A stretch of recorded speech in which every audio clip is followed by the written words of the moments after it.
speak to the amendment in this group, standing in my name, number 13. I can see the role of direct awards as a matter of principle in the case, in certain cases. They have the effect that competition between potential bidders for a contract is removed from the process.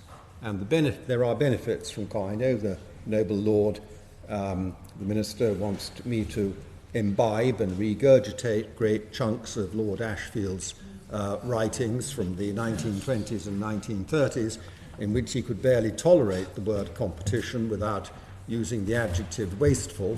But there are some benefits that might arise from competition that even the noble Lord, the Minister, might admit to. So it does take competition out of it.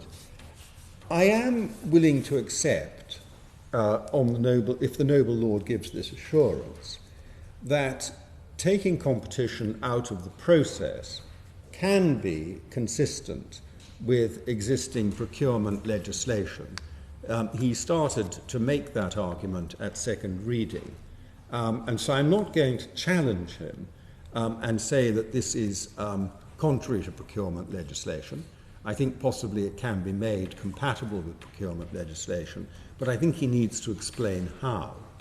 But I am concerned in cases where there is more than one incumbent operator, which may well be the case, especially where local transport areas are for more geographically dispersed areas, how a direct award process might work in a way that was seen to be fair and didn't expose the process to potentially awkward, difficult and unpleasant legal challenge and things of that character.